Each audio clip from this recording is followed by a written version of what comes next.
All right, so we are wrapping up our last week of helping our children to build their confidence. All right, so we're going to dive right into it. Tip number 1, you want to make sure that you are offering help and support.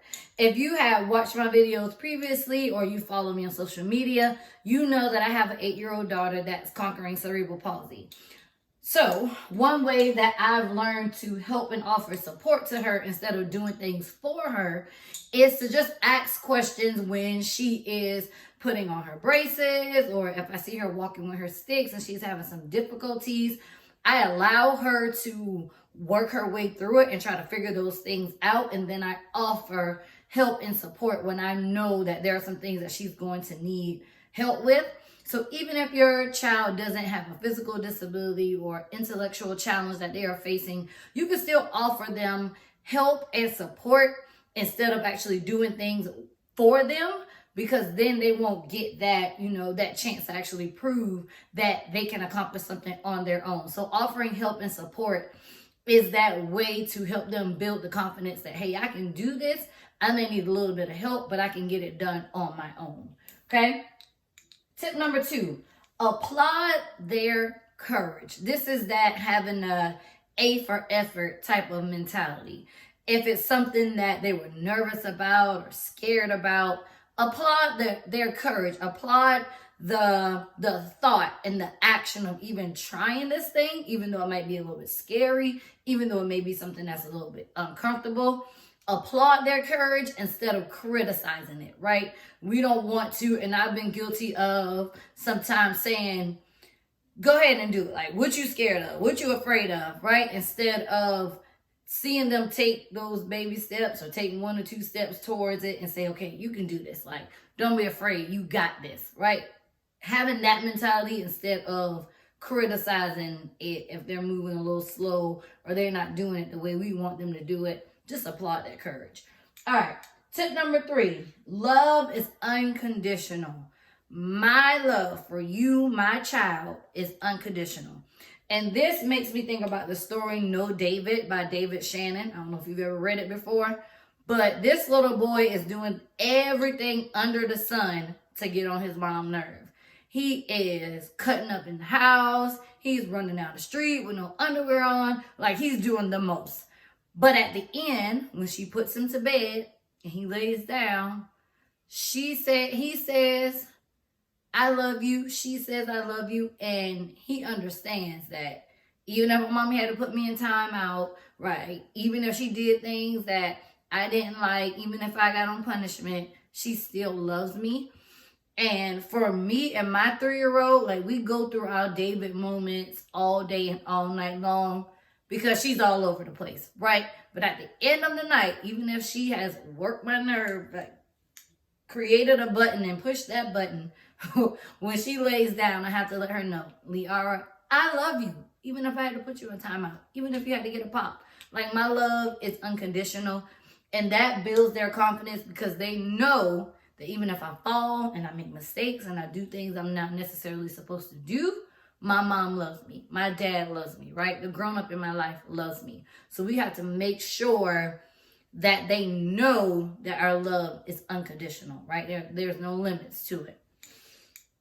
Tip number 4, kill I can't. I mean, and I hate to say the word kill, but like, I really mean it. Like, there's no room for I can't. You can say I'll try. You can say I need help. You can ask a friend, you can phone a friend, dial a friend, but you're not allowed to say, I can't do it.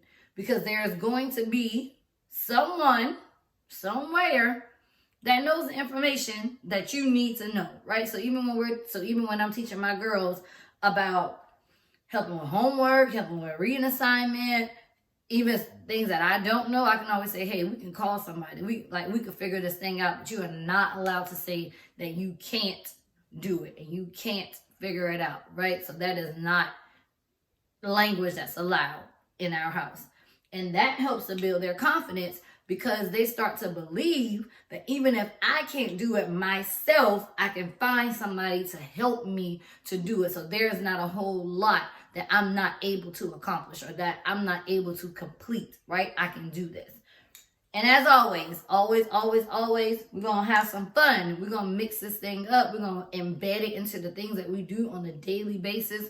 We're not going to make it dragging out. We're not going to make it something that we just don't like doing or something that's added onto our plate. No, we're going to embed it in what we already do.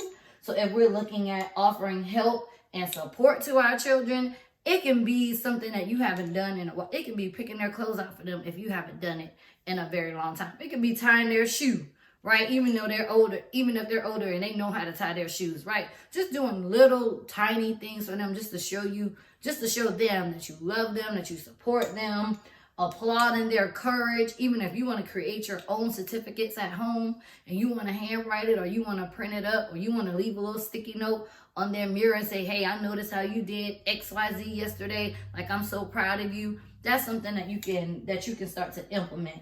Love is unconditional, right? At the time that I am recording this message, like, we know that right now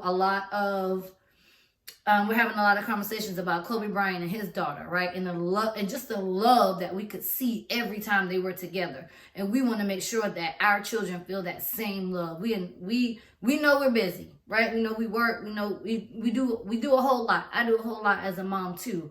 But just making sure that we stop and we pause and we let our children know that we love them, and no matter what you do, I'm going to love you, right? And I think that's the mindset that a lot of us are in right now, because we're seeing that the other families involved as well, right? Lost children, lost grandchildren, lost nieces, right? So we have to make sure that we're being conscious of that. And moments like this help us to stop and pause and just be forgiving and just to be loving and to love on our children, especially when things like this happen, right?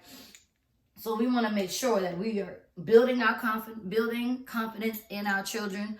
I've enjoyed giving you tips. I've enjoyed having conversations. I've enjoyed sharing my story about, confidence and things that I'm doing at home with my own family. Moving into the month of February, we are going to have more academic content-based videos. So if there is something that you would like to see that I haven't produced yet or that you need further clarification on, please follow me on Facebook, shoot me an email, however you need to get in contact with me so that I can make sure that in the month of February, I'm giving you all content that you can actually use. And I thank you all for watching. Thank you for liking. Thank you for sharing. Thank you for subscribing and following me and listening to my voice. And I will see you all next week. Have a great and awesome rest of your week. And once again, I thank you all for watching.